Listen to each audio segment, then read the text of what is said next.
don't know if our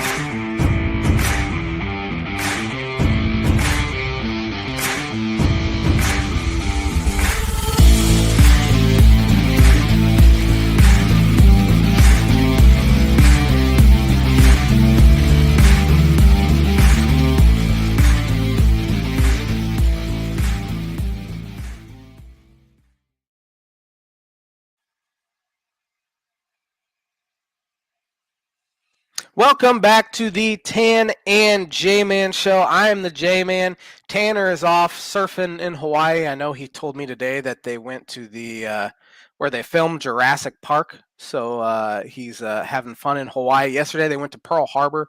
So I am vicariously living through him and very jealous of him this week. But I have my dad, Dan Munt, on with me tonight to do the show. He's been on a handful of times. How you doing tonight, Dad? Hey, I'm doing good. Happy Labor Day. And boy, I envy Tanner. Big time. Yeah, Hawaii. you've been to Hawaii a couple times. I have. I've never been. I've always liked to go, but I know he was complaining because it was ended up being like 10 hours total in the air for him because they flew through Seattle.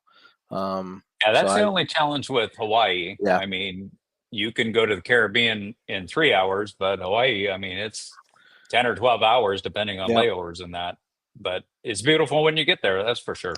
definitely. Definitely. So hope he's having a good time. He will not be with us again next week, and I will have a different guest on next week. I need to figure out who that's going to be, but we will have somebody else on.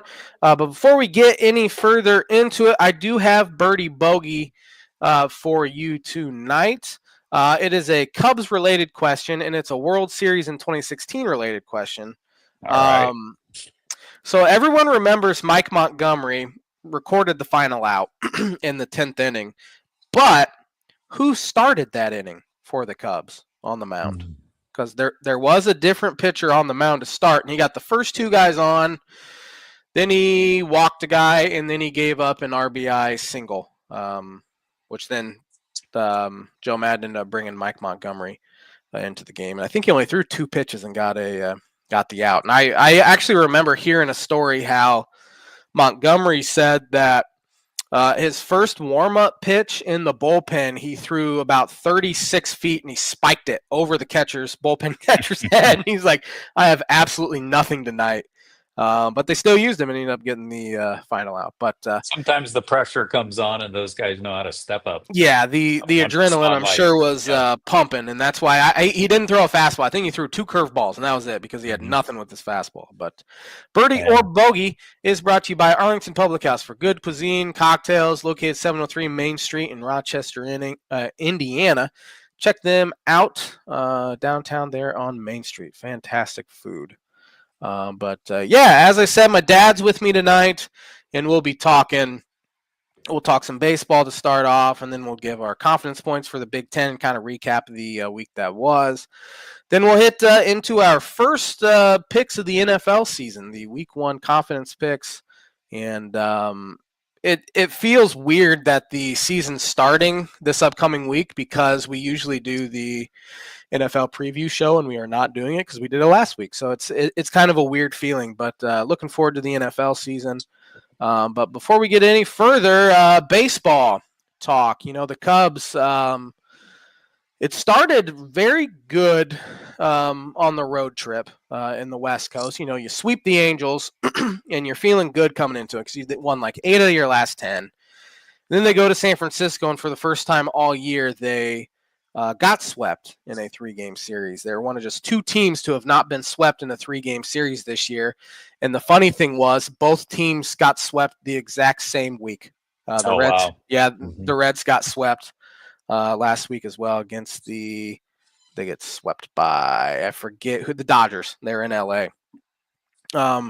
So all the good that was kind of built up after winning, 6 of 7 games or 6 of 8 games, winning 3 out of 5 against Milwaukee, and then sweeping the Angels, kind of completely undone by their pretty embarrassing play in San Francisco, it's been a spot that they've struggled in really ever since they built that ballpark back in like 2001. So that stunk. But then they go to Colorado and they win the first 2 there, and then yesterday they came back from 5 down down 5-2. Ian Happ hit a 3-run homer, and then Daniel Plincy comes in and gives up. I think he gave up a single and then a triple to end it. So anytime you lose a game to a team that's 50 games under 500, it stings, regardless of where it's played at. So a 5-4 road trip in a vacuum is fine, but the way it happened was not very fun. Yeah. The good thing about all that is we didn't lose a lot of ground. I mean, I think we lost a game over Brewers, which I'm not even concerned about the division anymore. But still, I think we only lost a game and a half. We didn't lose anything in the wild card. Yeah, they actually gained a couple games in the wild card because the Reds had been so bad. So they saw their lead balloon to 10 games in the wild card and they have a greater than 99.9% chance to make the playoffs now, which is good. Yeah, that's really good. They still have to win games, but since we're talking about Cubs, can I give you a quick update because I have it on a TV a little ways from me? Sure. Kelly just hit a 2-run home run, so it's 6-6 in the bottom of the 8th with 1 out. It's tied, huh? Nice. Tie ball game, yeah. I mean, they were down 6-1 just a few innings ago, so maybe they can come back and win this one, and it'll spark a hot streak for them. I've been saying that would be nice. I've been saying that for 6 weeks, though. Anytime they win any sort of game, I've been saying maybe that's the one that gets them going, and it hasn't. Now, again, Tanner and I have talked about it. They haven't played that bad. It's just the Brewers were just so on fire that it felt worse. Like August felt like a terrible month for the Cubs, and they went 15-14. They're still over 500. Yeah. So, and Jed Hoyer said it today, which kind of annoyed me, but at the same time, he's right. He goes, at the beginning of the year, if you see where we're at, you take that 100% of the time, and that's fine. And I agree with that. He's right, but it still felt like a loser mentality, like he was kind of making an excuse, like, well, what else do you want from me? I put us in a position to, make playoffs. Well, you didn't do anything at the trade deadline. You look at your trade deadline acquisitions. Soroka threw 30 pitches, and he might be coming back in a few weeks, but he comes back in a few weeks, you're going to have 10 games left. What's that going to do? Willie Castro has been terrible. He was the guy I was most excited about, but he's played everywhere, which is great, but he hasn't hit. Yeah. Taylor Rogers was terrible today, I think, wasn't he? He gave up a few runs. Was that the guy who came in, the lefty? Yeah, I wasn't watching then. I know Ray wasn't very good today. But, no, I saw Rogers was in, and there was 2 outs and 2 guys on with him pitching, and it was 3-1. And next I checked, it was 6-1. So I don't know if he's the one that gave him I up. think you're right. Andrew Kittredge, Craig loves him. He puts him in about every single game, and I don't think he's been very good. Yeah, he's been kind of underwhelming. So I hated that statement by Jed, you take this 100% of the time. Yes, that's great, but it still feels like you're just happy with kind of getting in more so than putting an actual World Series champion caliber team together. Yeah, and I think the hardest thing is we saw early on what this team could be offensively. Definitely. And I would be concerned about the pitching at this stage, but the pitching's been really, really pretty good. But their offense has just disappeared. But you got Tucker, you got Happ, you got PCA, you got Bush was struggling, Seiya was struggling big time. Yeah. So, and then Carson, he just did a home run, but he needed that. Nothing. Yeah, Cubs need the catchers to get on fire a little bit because both catchers have been bad offensively. Yeah, so. McGuire had the good 3 weeks when he first came up, but he hasn't done anything since. I know he had a grand slam in LA, but other than that, he hasn't done much of anything. Kelly's been one of the worst hitters in baseball over the past 3 weeks. Tucker's definitely over the past turned it on. 10 days or so, he's turned it on. I think he's hitting close to 400. He's hitting the ball to the ballpark again. The guy who's been the worst qualified hitter in Major League Baseball, according to OPS, in the month of August by 30 points has been Pete Crow Armstrong. His OPS he's been bad. Is below 500 in the month of August. So is he just coming back to maybe meme out, or is he? Yeah. I mean, is it just a slump? I mean, what he did in the first half, I don't know if we'll ever see him have a half like that again. I mean, he was incredible. So I think there is some regressing to the mean. going on. Now he's obviously not as bad as he's been this half, but I do think it's coming back to where like his numbers might end up be typically. Because he's only 2 homers away from a 30-30 season, and I don't think anyone projected him to hit 30 homers ever in the major league season. Yeah. And he might never again if he does get there this year, which they need him to get there. But he's been in a bad slump, but it's been weird. He's chasing less, which is great because which is crazy that he's chasing less because he's still swinging at everything. But in the first half, he was making contact with pitches that were about bouncing, and he was hitting them 400 feet out of the ballpark. Pitches at his chin, he was hitting out of the ballpark. But the thing that's been kind of concerning is he's hitting under 200 in the month of August on fastballs. Yeah. Which guys hit over 300. Pretty much everyone hits over 300 on fastballs. At the major league level. So even we saw it over the weekend, he was getting a 93 mile an hour pitch, right in his happy zone. And he's just a little late or he's just a little off. And hopefully that can turn around because they need it to in September. Maybe he's a little distracted. I heard today that his girlfriend is pregnant. Oh, really? Oh, he might be a little bit. It's true. It's Facebook, so you never know. Yeah, who knows? Maybe it's somebody making that up. No, I think it was on a Cubs site somewhere. So anyway, I have not seen that anywhere, but that would be a distraction for sure. But I'm sure he would never use that as an if he just gets on base, he's going to help the team because defensively he's amazing. Although he's had a few, it's been in the outfield too. In Colorado, he dropped a line drive, which was strange. But yeah, he's had some moments here the past couple of weeks that just was not typical Pete Crow Armstrong in center. Today he overran a ball and literally had to stop and dive backwards, and he was very lucky to catch the ball. But he overran it. And everybody's going, "What did you do?" Maybe the wind was blowing it. I don't know. He's had some moments like that. That's been weird. I agree. And they need to give him a day off, which I think that's why they called Kevin Alcantara up because he can play all over the outfield. He can play center field. He's mashed lefties. He's the best lefty masher in the system. So against tough lefties, which I think Cubs do have to face Chris Sale this week, which is brutal. They had to face Spencer Strider, and they'll have to face Chris Sale. You play a bad team and you face their two, aces, Cy Young caliber pitching. That's the way it goes. But Alcantara is more valuable to have up than an Owen Casey is. Because of his defensive versatility, and the fact that he hits lefties, where Casey was rotting on the bench. I think they talked about that at the beginning of the game today. PCA's had 3 days off. I think 3 days off this year or this half. I can't remember what it is, but he's not had too many, and you got to give a guy a day off. Even when they do give him a day off, it seems like every game's been close and you want him in there for his defense anyway. So he hasn't gotten an actual day off. Or very rare day off. Now it's nice they do have Willie Castro where he's been able to spell, Nico Horner. And then Nico can go over to short. Dansby Swanson can get a day off. Tucker can get a day off. Happ can get a day off. PCA, he started for PCA, but again, PCA has probably played every single game. It's nice to have versatility like that, but especially down the stretch because you're not in any danger. It'd be an epic collapse to miss the playoffs at this point. So in the division, Brewers were winning last I checked today. So if you lose this one, you're 7.5 back, I think.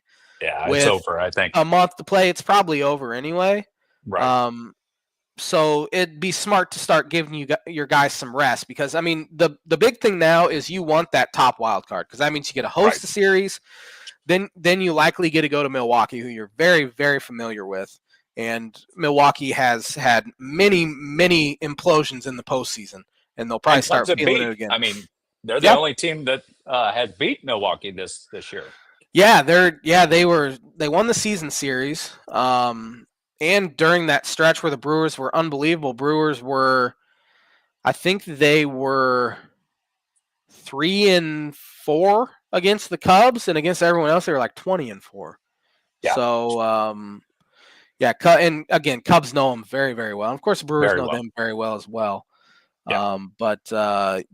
That'd be a decent position to be in. I mean, I know they were 2 games up on the Padres for that top wild card spot, and again, they're 8 up or 8.5 up right now. If Cubs win today, it'll be 9 up on the Reds. So go hard after the top wild card spot. I mean, on paper you have an easy schedule, but again, Braves are 13 games under 500, and obviously they're still a scary team. What's happening now? Anything happening? Braves have a guy on. There's 2 outs in the ninth, so I'm going for a walk-off here. All right. But Albies is up now, so they have a hard time getting Albies out. Albies had a terrible year, but he is one of the biggest Cubs killers. He's hitting like over 400 in his career, near 400 against them. He's been crazy against them. But then they have the Nationals this weekend, who are bad. You need to sweep these teams at home. You have to. Yeah. There's no excuse for them. And then I know they still have Tampa Bay, I believe, because they have not faced Tampa Bay, and they still have to go to Atlanta.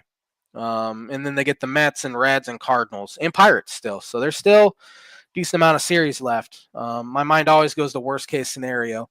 That they're going to end up blowing it. But I know they have a 4-game series against the Reds, and Reds play them hard in Cincinnati. In Cincinnati, hopefully by that time Reds will be out of it, because it is, I think, the second to last or the last series of the year.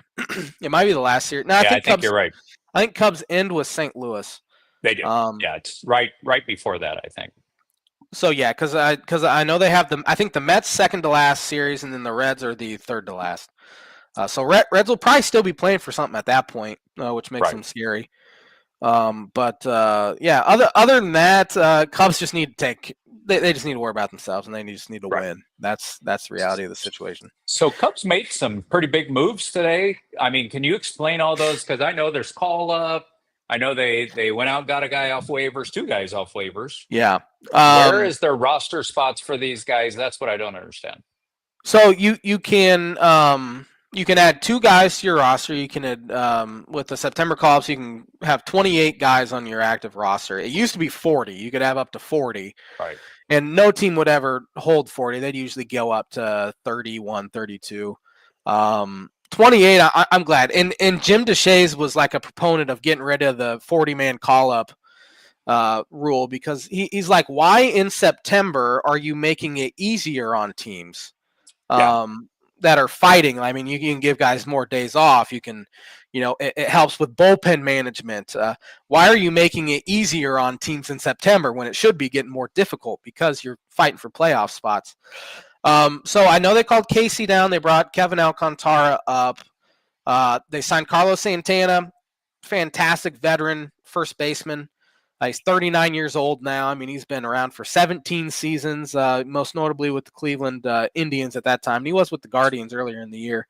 And they just released him to give him an opportunity to play for a contender since they're out of it. But good veteran clubhouse, great defensive first baseman. You don't say that about too many, bench guys. And he's hit lefties fairly well in his career.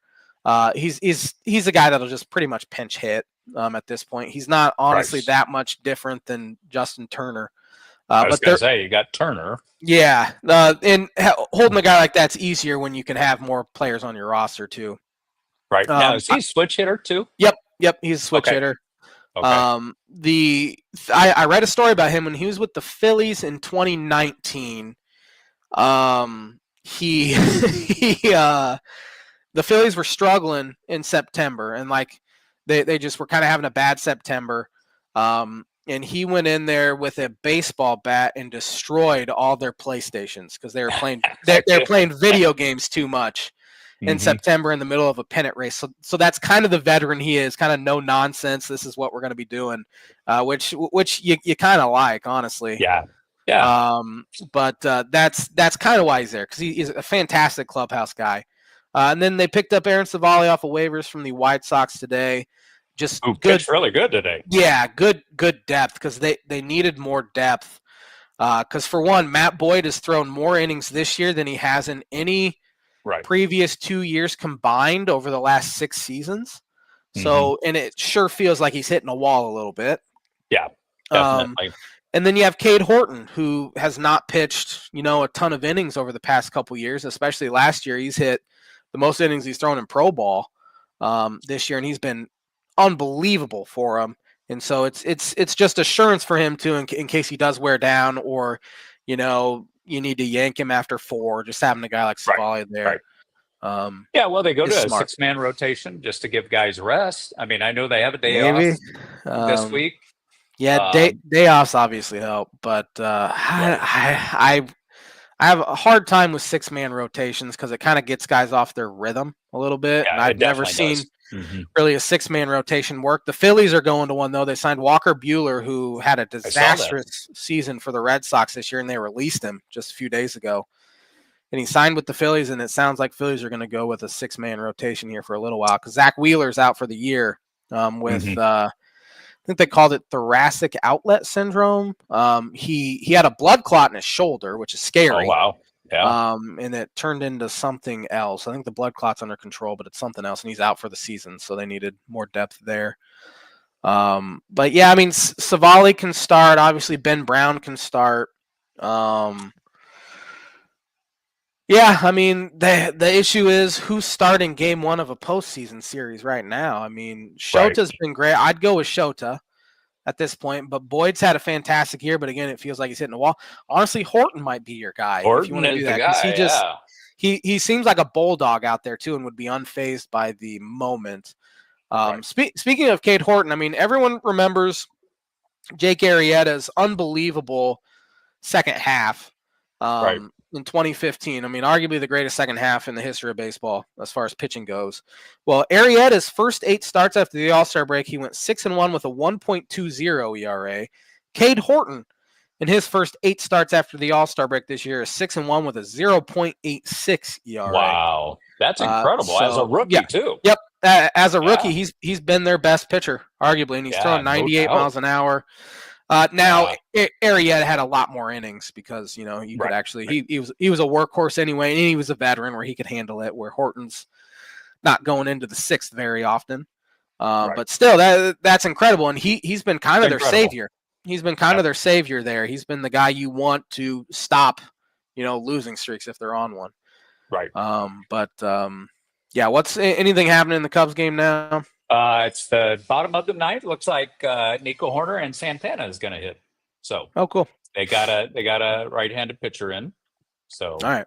Yeah, no, it's Shaw, and now it looks like Santana's coming in for Bush, which I'm not sure why he would against a righty. Huh? Oh, Turner was in. That's right. Oh, Turner came in for Bush. Yeah, that makes sense. Bush. But again, it's Santana's fantastic defensively at first, which is not something you really talk about. But I'm glad they got him in right away. Yeah, me too. Elsewhere around baseball, Phillies have a 6-game lead on the Mets. Mets have still not played very good baseball. They're 4 up on the Reds, though. They do this every year, it seems like. They do. Yeah, and they're all apart. Pitching's been the issue for them, which everyone's talking about how good their pitching had been. But it's been bad. Padres are still only 2 games behind the Dodgers. The Mariners are only 2 games behind the Houston Astros. Tigers are pretty close to locking that thing up already. They're 9.5 up on the Royals, and then the Blue Jays are 3 games up on the Yankees, and Boston's just 3.5 behind. But I have a kind of interesting stat here. Aaron Judge his 358th career home run, which tied Yogi Berra for 5th in Yankees history. The Yankees' top 5 all-time home run leaderboard had not changed since August 7th, 1957. Wow. They've had the same top 5 guys for, almost 70 years at this point. Yeah. 68 years. So that was an incredible stat. Yeah. That's crazy. And then, there was all that talk about Aaron Judge versus Cal Raleigh for the MVP. And I think Judge has pretty much locked it up because over Cal Raleigh's last 50 games, 219 at bats, he's only hitting 185. He's still hitting homers.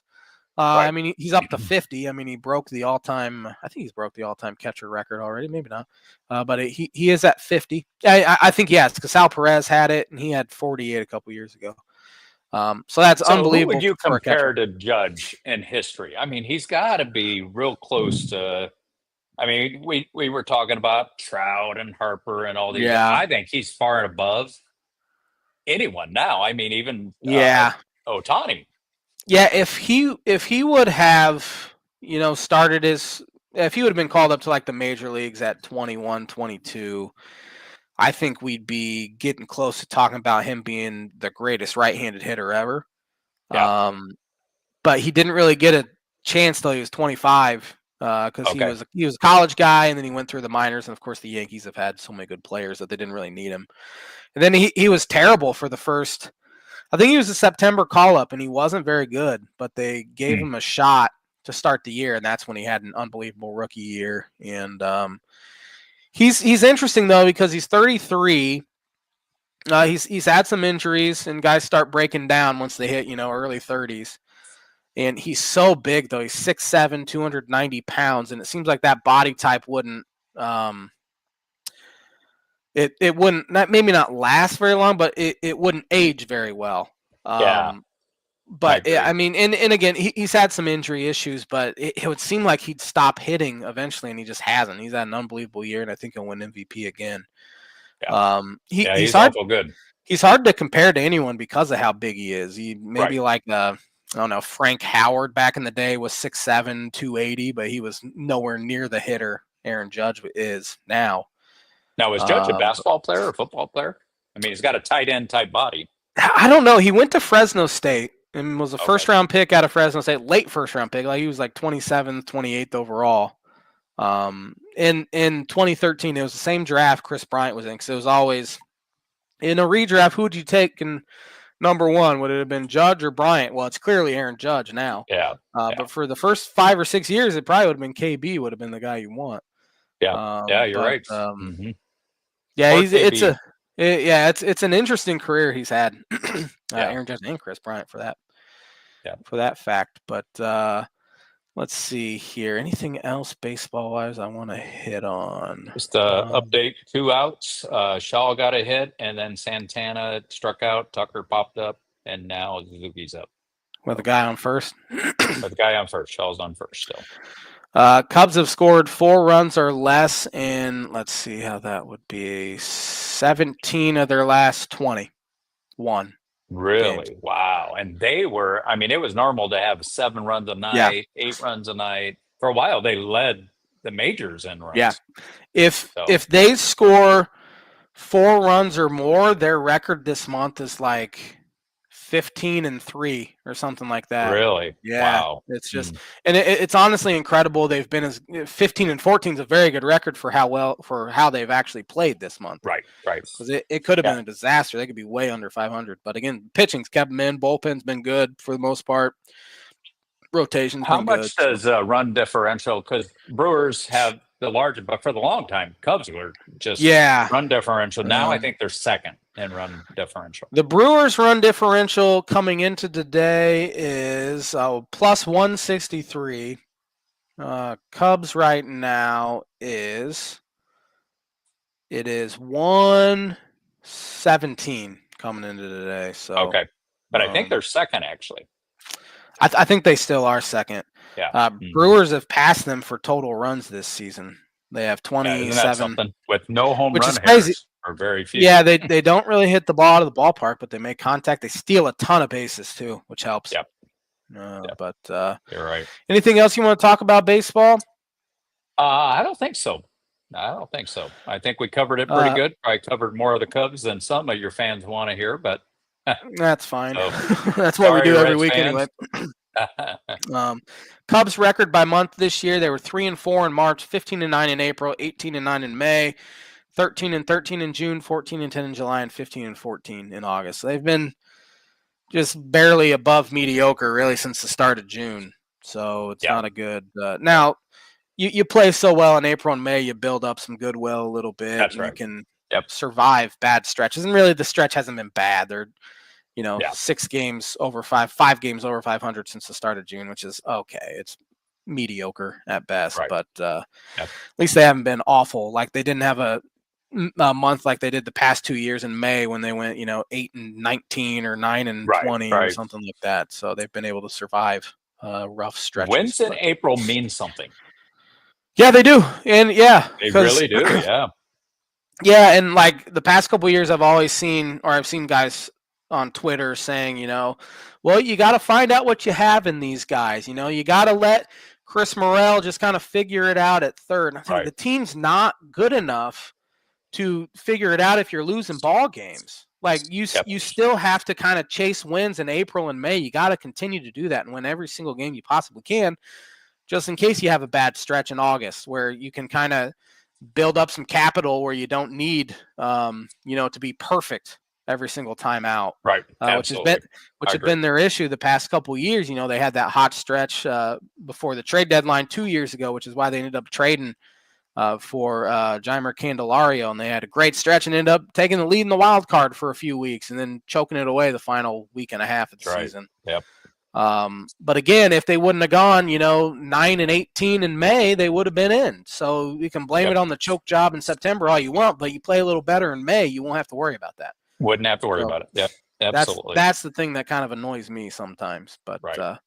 I think that's going to do it for baseball. I'm going to do On This Day now, which is brought to you by Mooney Wood Laser Crafts. Tanner sent me the raid, and every single time I forget to actually bring it up to read it. So hopefully I'm going to be able to bring it up here before we go any further.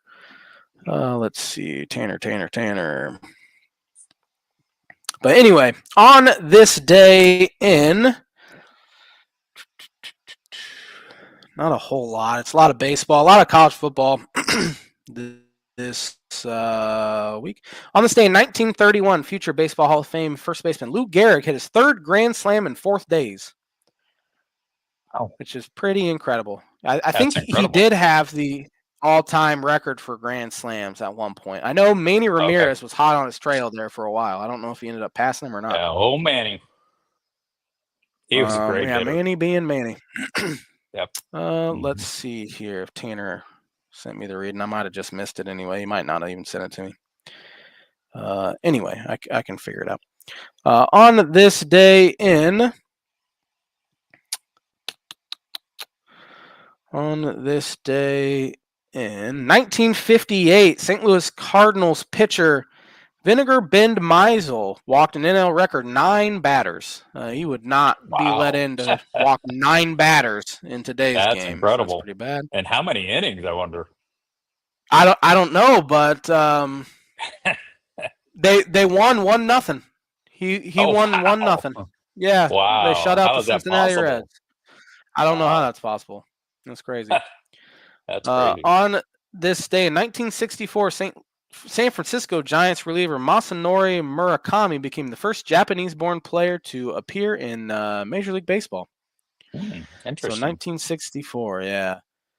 On this day in 1971, the Pittsburgh Pirates start what is believed to be the first all African-American lineup. That makes no sense because it includes several Latinos in MLB history. Include Hall of Famers Roberto Clemente and Willie Stargell.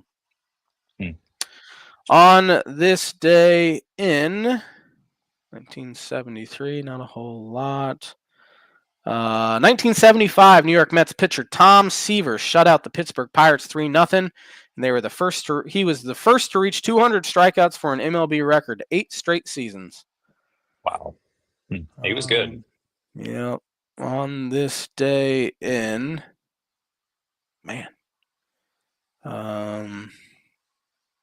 1984, Willie Totten of Mississippi Valley State threw for a Division I AA record 536 yards and 9 touchdowns in an 86-0 win versus Kentucky State. The interesting part about this is Jerry Rice was his top receiver. Wow. And Jerry Rice caught 17 balls for 294 yards and 5 touchdowns that day. That's incredible. Which broke his own Division I AA record for total yardage and pass receptions. That's what you call facing no defense. Yeah. I'm sure Jerry Rice is pretty tough to face for those non-Division I defensive backs. No doubt. Pretty tough. On this day in 1996, the Baltimore Ravens made their NFL debut. Interesting. Let's see. That was when they came from Cleveland. Yep. On this day in 2001, facing 4-time Cy Young Award winner Greg Maddux, Cubs slugger Sammy Sosa hits the longest home run in Turner Field It was 471 feet to straightaway center. That was a Wow. tough place to hit homers. Now it's Yeah, easy no to hit doubt. homers in Atlanta. On this day in 2006, Roger Goodell began his tenure as NFL commissioner. He's been around 19 Wow. years. All right, I think he's been there Wow, longer than that's crazy. Tagliabue was. Wow. Let's see if we got any more on this day in.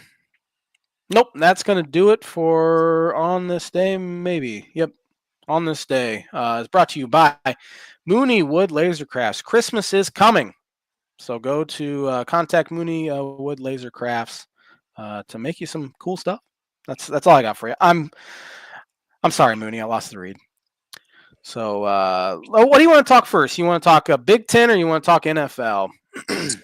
I'd say let's go with the Big Ten real quick. All right. Big Ten over the week. Obviously, the big game was Texas, Ohio State, and what ended up being kind of a boring one.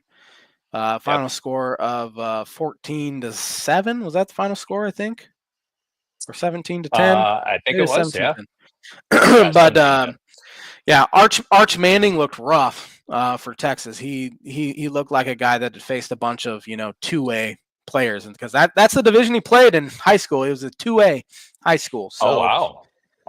And I've seen video, and they look like 2A players he was playing against. So it's a little different going from that to facing the Ohio State Buckeyes in the big house, not in the big house. By the way, they have a former NFL coach and defensive coordinator that he's got to face in defense. Yes. Yeah.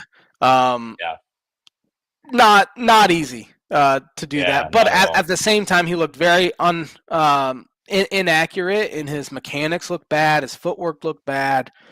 I doubt it lasts the rest of the year, but I think they crowned him a little too early.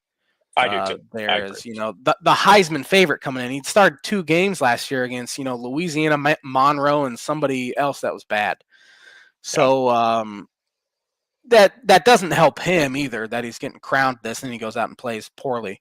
But they need to just kind of pump the brakes a little bit on that one. Right. But elsewhere around the Big Ten, we had Nebraska survive against Cincinnati.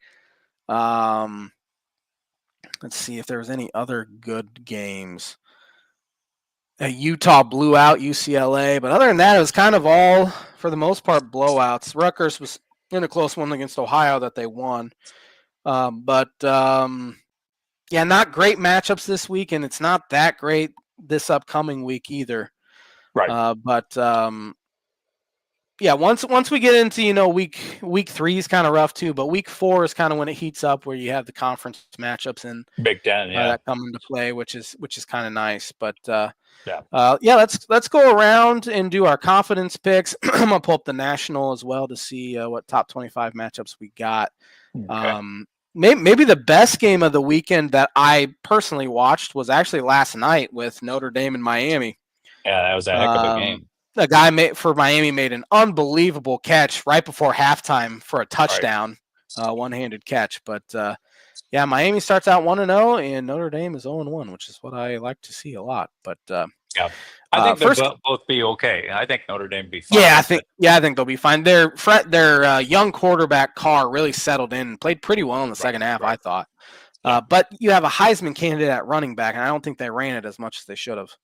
I agree. So, but starting on, I think this game's Friday night. We have Western Illinois at Northwestern. Western Illinois at Western. I have 11 on Northwestern. I have Northwestern for 10, so we're right there. Okay. We watched Western Illinois on Friday night, and they're bad. They're bad. But Northwestern wasn't much better. No, Northwestern got absolutely whooped by Tulane over the weekend. And I think Northwestern's the worst team in the Big Ten, but they should handle Western Illinois pretty easily. If they don't, it might get ugly there for the guy who I forget his last. I think his last name's Braun. Their new coach, their new-ish coach. He was there last year too. But Northwestern for 10. Northern Illinois at Maryland.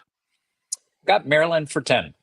I have Maryland for 7. I didn't watch any of their game against Florida Atlantic, but they won handily, and I think they win handily against Northern Illinois as well. Florida International at Penn State. Penn State 17. I have Penn State 17 as well. They won, I think it was 46-11 against Nevada over the weekend, and they look good. They actually have weapons to throw the ball to this year. I think they'll be a playoff team. I think I had them finishing second in our preseason rankings. So I have Penn State for 17. Yep. Illinois at Duke. Illinois 5. I have Illinois for 3. First road game. Obviously, you don't learn a whole lot from your team when you play a team like Western Illinois because you're just so much more talented than they are. But Luke Altmaier looked good. Defense looked fantastic. Ran the ball well. Fast. They did. They looked really fast. Which maybe that was more so Western Illinois offense. But Gabe Akis looks like one of the best players, best defensive lineman, outside linebacker, edge rusher, whatever you want to call him, in the Big Ten. And this is an interesting test because Duke's solid. They did, however, struggle with Elon for about 3 quarters. It was not even an FBS school, but they ended up pulling away late. In fact, Elon ran all over him on Saturday. When they I think it was Saturday, maybe it was Thursday night. So hopefully Illinois will be able to establish a run game early, and then Luke Altmaier can kind of take off from there. But Duke has a really good quarterback transfer from Tulane. It's not going to be easy. I saw Brett Bielema said today that it's an interesting field because they play on all natural grass. Which is not something a lot of teams play on anymore. Yeah. And it's supposed to be around 90 degrees in Durham. Yep. So it'll be interesting. But I have Illinois for 3. Yep. Kennesaw State at Indiana. IU 13. I have IU for 16. They kind of struggled against Old Dominion. I thought so too, yeah. They were losing a little bit in the first half, but ended up pulling away. But it still was kind of an uninspiring start to the season, but they should handle Kennesaw State real easily. Yeah. Iowa at Iowa State. I have Iowa State by 1. Yeah, I have Iowa State for 5. Iowa's offense looked terrible again. They look terrible. But it is a big rival. Yeah, that's the reason why I have it so close. Iowa State's looked pretty good so far. They're 2-0. Iowa's looking for revenge, and obviously their defense is always good, but still, their quarterback, who they picked up in the portal, looked terrible. I think he started like 2 for 9 or 2 for 10. Didn't do much better the rest of the game. They were just able to kind of manhandle Albany, who I didn't even know had a football team. But they do have a redshirt freshman, Iowa does, that looked pretty good. I was not able to watch any of it. I just kept checking the score, and I saw they were down 7-3 in the second quarter, which is ugly. But I'm sure it wasn't a real inspiring. Iowa fans did not feel too good after that, even though they were. Well, if you like offense, Iowa's never inspiring. Yeah, that's 100% true. You have Grambling at Ohio State. I have OSU 18. I have Ohio State for 18 as well. They'll win by 60 or more, I bet. Yeah, that's what I think. Oklahoma State at Oregon. Oregon by 3, or Oregon 3 conference. I have Oregon for 8. I don't know much about Oklahoma State. I don't think they're very good, though. But it was mainly just a product of there's so many more games that have blowout potentials, and why I put so little on Oregon this week. Yes. So Northwestern State at Minnesota. Minnesota 12. I have Minnesota for 14. Miami of Ohio at Rutgers. Rutgers 10. I don't really know Rutgers very well, but it seems like they should win. I have Rutgers for 6. Middle Tennessee at Wisconsin. 8 for Wisconsin. I have 13 on Wisconsin. They didn't look all that great against. I think they played Miami of Ohio. I think they won 17-0. So that offense still just looked bad. Their quarterback got hurt early, and they just they changed the whole system there, and it's not going very well for Luke Fickell. Michigan at Oklahoma. I have Oklahoma for 2 confidence points. I have Oklahoma for 2 as well. Michigan was not real inspiring against New Mexico over the weekend. They did end up winning by 17, and their true freshman quarterback Bryce Underwood looked solid, but still, you kind of want to blow out a team like New Mexico, and they didn't do it. So I think it'll be tough for them. Akron at Nebraska. Akron at Nebraska. I have Nebraska 16. I have Nebraska for 9. They didn't look all that great against a bad Cincinnati team over the weekend, but they did end up winning by 3, and it's because Cincinnati threw an interception, I think, in the red zone or Right? inside the They 30 did. anyway. Mhm. So it wasn't on a first down, too. So they were in field goal range, and the guy made a terrible decision to throw an interception. But Nebraska for 9. Georgia Southern at USC. USC 14. I have USC for 12. They beat Missouri State by about 70 over the weekend. But again, you Yeah. don't learn much about your teams. By the way, I'll pause for a second to say Cubs just walked it off. Nice. What happened? Kelly hit a home run. Oh, wow. Game. Man, Yeah. he needed that. He hadn't hit a home run in a while. Man, that Yeah. is a huge win. Down 6-1 in the 7th. No, it was just a hit. It wasn't a home run. Oh, okay. Yeah. But still, they won to win. Yeah, down 6-1. Yeah, that's a great win. Yeah, that's huge to come back, and maybe that's the one that gets them going. Yeah. But we'll see. But yeah, huge win for the Cubs. Definitely. Boston College at Michigan State. Michigan State 7. I have Michigan State for 4. They looked okay against Western Michigan over the on Friday night. Southern Illinois at Purdue. Yeah, I only have Purdue for 6, only because I had to put a 6 somewhere. Yeah. Purdue looked pretty good, but again, opponents. And I don't know anything about Southern Illinois. No, I mean, they're not even in the FBS, so Purdue should handle them. I have Purdue for 11, but yeah, that was I texted my friend. I texted Tanner and I texted Evan Webb, who's been on the show, and the rest of our friends, and I go, that is the first time Purdue has beaten an FBS opponent since Addie was born, my daughter. Really? Wow. Yeah. Because Interesting. they beat Indiana State last year, and that was it. And they're not, in the FBS or in the FCS. Right. So, but yeah, they won 31-0. I didn't really watch any. I watched the first 2 minutes, and they scored real quick, and I kind of turned it off. But they'll handle Southern Illinois easily. Yeah. UCLA against UNLV in Vegas at Allegiant Stadium. I have UCLA 4. I have UNLV for 1.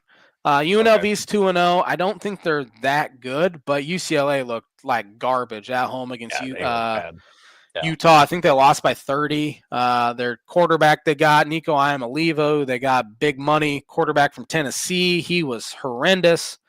I think they're one of the worst teams in the Big Ten as well. Last game here, we have UC Davis at Washington. Washington 15. I have Washington for 15 as well. Elsewhere around the nation, top 25 matchups, we have not great ones this week.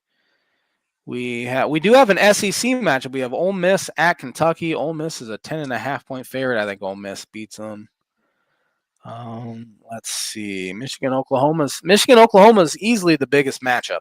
Yeah. So it's kind of a rough week. Does Notre Dame off? It looks like they're off. Already? Wow. Yeah. They are off. I thought they go to Texas A&M, I think, next. Yeah. They're off this week, and they go to let's see when they play Texas A&M. And they play or Texas A&M comes to Notre Dame next week. So yeah, Notre Dame's off this week already. That's got to sting after. That's interesting. Yeah, losing week 1 to a top 25 opponent, then you have another top 25 opponent coming in 2 weeks. But to have an off day already, that kind of stinks. But definitely. Yeah, it was kind of a rough week for top 25, and next week's a little better. We actually have some conference matchups in the SEC and ACC, and there's Oregon plays Northwestern next week. The next week, 2 weeks, I guess it would be. Wisconsin plays Alabama. So at least we're starting to see a little bit of conference matchups coming through. I love the fact that Ohio State and Texas played. Love that Miami and Notre Dame play. I think it's good for football because it draws people in right away. Yeah, I do too. I mean, we've seen a lot of teams play cupcakes, and that's what Indiana's doing. No offense to Indiana. I'm sure I'll get ripped for that one, but it's what Iowa usually does. Yeah, I mean they don't play anybody other than ISU. Iowa State's the only team they play, but usually it's teams like Albany. It's Cupcake City, so it does make it more fun. Now I will say playing teams like that doesn't help you like it does in college basketball. Agreed. Yeah. So that's the issue, and hopefully they're they'll kind of change that. But Yeah. that's going to do it for college football. We have 10 minutes to talk NFL, and I'm going to start it with my blind rankings. I have All right. five Miami Dolphins Hall of Famers here, and I need you to rank them blindly for me, starting with Jason Taylor. And Jason Taylor, I'm going to put him at 3. All right. Jason Taylor. Yeah, it's a little scary because he's one of the best. Yeah. But they have so many Hall of Famers. Yeah. Zach Thomas. Oh, man, I would have to put him at 4. Yeah, I'd have Taylor over Thomas as well. Dwight Stevenson. Man, everybody says he's the best center, one of the best centers ever. I'd put him at 5. Yeah, his career was cut short because of a cheap shot, wasn't it? It was, yeah. New York Jets. I still remember. Of course it was the New York Jets. Yeah, absolutely. Number 4 here I have is Larry Zonka. Oh, Zonk. He's got to be 2. And then last one here, I did not have Marino on the list. I have Nick Bonacani. Oh, Bonacani. Yeah, I mean, to do it over again, I'd probably put Taylor at 1. Yeah. Bonacani, obviously, I have to put at 1. I'd probably flop. I'd probably put Stevenson a little higher than that and maybe Zach a little lower. Yeah. But I was hoping for Marino, and I didn't want to give anybody else the spot. Yeah. Or Greasy. Even Greasy. Yeah, no, they've had so many. They had like Larry Little was part of that. Right. I just looked up Dolphins Hall of Famers, and like I could have put like Thurman Thomas on there because he was technically a Dolphin. Yeah, or that would have been tough. Yeah, Chris Carter I could have put on there because he was a Dolphin for a whole like 5 games or something like that. But Blind Ranking segment is brought to you by Proformer Print 2 Promo Group. For all your print needs, contact Proformer Print 2 Promo Group. We got to kind of rifle through these picks here. Our Week 1 NFL confidence picks. Starting with Thursday night, we have the Dallas Cowboys at the Philadelphia Eagles. I'm going to go Philadelphia 13. I have Philadelphia for 12. I don't know where Dallas's head's going to be after Micah Parsons was traded to the Green Bay Packers for pennies, really. I mean, 2 first-round picks are great in a washed-up Kenny Clark. It's Jerry Jones needs to hire an actual general manager. I think he needs that. Yeah. Too big of an ego to do that, but he hasn't won anything in 30 years now. He really hasn't. Yeah.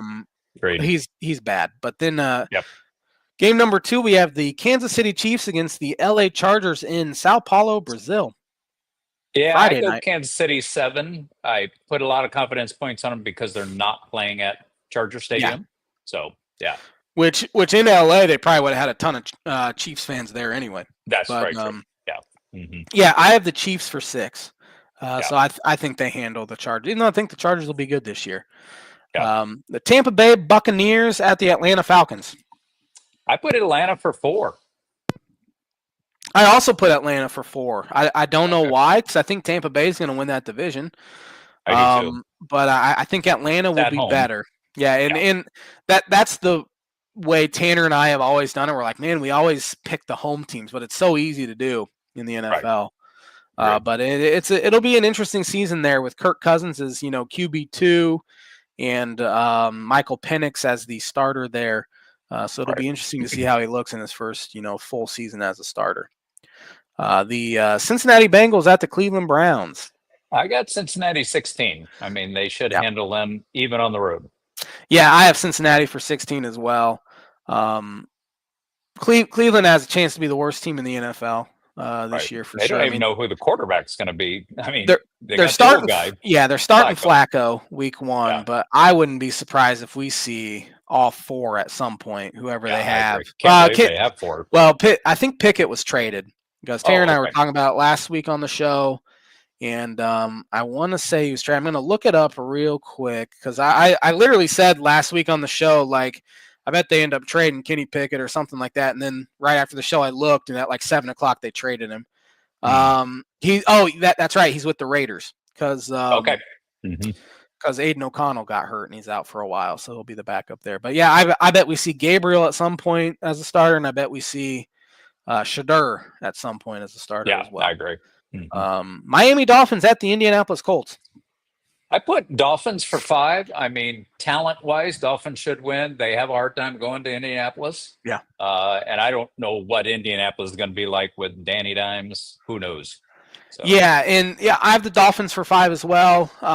They play this game week 5 or 6. I probably would have more on the Dolphins, but the fact that it's week 1, you have to go on the road. There's like excitement in the air because it's a fresh start for everyone, and we can get off to a hot start. Right.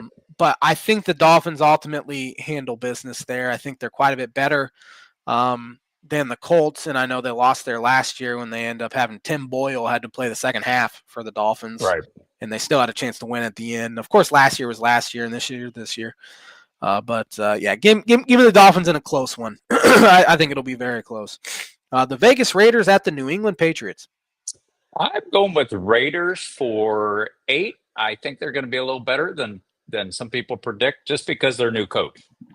Yeah, and Gino's a solid quarterback, and he'll be fine there. But I go with the home teams, and for some reason I'm taking New England for 3 because I think they have a much better coach than they have in years past. Well, then I guess 1 year they had Gerard Mayo, but Vrabel there. Drake May needs a good start to the season, so give me New England for 3. Arizona Cardinals at the New Orleans Saints. Got Arizona for 14 only because New Orleans will probably be the second worst team in the league. Yeah, I wouldn't be surprised if New Orleans ends up being the worst. I know they're starting the season with Spencer Rattler as their quarterback, who's bad. And I think they have a chance to be special bad this year. So I'm taking Arizona for 11. Pittsburgh Steelers at the New York Jets. Well, Jets, I think, will be the third worst team. Yeah. Pittsburgh by 15 or with 15. I have Pittsburgh for 8. Rodgers will want to get a little bit of revenge there in New York. Yeah. I don't believe in Justin Fields at all. Pittsburgh for 8. Yeah. New York Giants at the Washington Commanders. I go Washington 10. I have Washington for 15. I don't know if I believe in them as Super Bowl contenders like everyone else is, but I think they're quite a bit better than the Giants. Carolina Panthers at the Jacksonville Jaguars. Jaguars, I think, will rebound a little. I could have 11. I have Jacksonville for 10. I think they'll be better than they were last year. I still don't know if they'll be great, but Trevor Lawrence needs a good year because he's not been very good, really, in his entire career. You're right. Tennessee Titans at the Denver Broncos. I'm not all in on the Denver hype, but I'm taking them for 12 because they play Tennessee. Yep, I'm taking the Broncos for 14. I think I had them 9 and 11. I think they'll be definitely in a contention for a playoff spot, but I'm not buying them as the new kings of the AFC West, like my co-host thinks. Which he says it more tongue in cheek than he does anything. But Denver for 14. San Francisco 49ers at the Seattle Seahawks. Seattle 9. I think it's hard to play in Seattle. It is. I'm taking Seattle for 2. I think San Francisco will be better. They can't be worse than they were last year, but Seattle for 2. Detroit Lions at the Green Bay Packers. Green Bay 3. Detroit will lose their first game. I think Micah will help. I still don't think they'll win the division. Green Bay won't. Well, Micah's hurt. It came out there was an injury, and he probably has to get a cortisone shot before the game. So. Oh wow. But this will be the J-Man's Book It prediction of the week. I think the Packers do win at home, and the Lions start 0-1. And I have one confidence point. Yeah, one confidence point. J-Man's Book It prediction of the week brought to you by Travis Watchering Insurance Agency for life, home, auto, business, renters, workers' comp, and farm insurance. Contact Travis 219-869-4561. Houston Texans at the LA Rams. Rams 6. I have the Rams for 9. Baltimore Ravens at the Buffalo Bills. Buffalo 1, only because it's at home. I have the Bills for 7, mainly because it's at home. I think they have a chance to be very good this year. I think Baltimore will be very good as well. Minnesota Vikings at the Chicago Bears. I'm not buying the Bears hype, but I do have 2 on them because it's at home. I'm not buying the Bears hype either, but I am buying the Vikings being very bad this year. But again, we don't know because their quarterbacks essentially are rookie. But I am taking the Bears for 13. Got about 30 seconds left, and I have birdie bogey for you. Mike Montgomery started the 10th inning of Game 7 of the World Series. However, who recorded the first 2 outs of that bottom of the 10th? The weird thing about that is who started that game? Was it Hendricks? It was Hendricks to Lester, and then to Chapman. To Chapman. Yeah. And then the next guy that came in was right-handed. I want to say that they used Arrieta in that role. They did not. It was not Jake Arrieta. I think a lot of fans thought it'd be Arrieta, but he started game 6 the day before, right. and he went 5 or 6 innings. So it was not Arrieta. Crazy thing was, looking back, and it's wild because they didn't use Pedro Strop. They didn't use Hector Rondon. They didn't use Travis Wood. Those guys had good years for him. It was Carl Edwards Jr. Started. That's right. Now I remember. Started the 10th inning. Edwards. Yes, yeah. The string bean slinger is what they called him. I remember that. Yeah, crazy. Wow. He got Jose Ramirez to ground out to short, and he got Mike Napoli to strike out, and then he walked Brandon Geyer, who then took second, and then I think it was Rajay Davis actually came in and hit an RBI single to knock him in, and then they brought in Mike Montgomery, and he got I forget the guy. But that not many people remember that. It was Carl Edwards. It's a good question. Very good question. So, thanks for watching the Tan and J-Man show. I will be back at it next Monday. I'm not sure yet who's going to join me, but have a fantastic week, everybody. Thanks, Dad, for joining me. Thanks.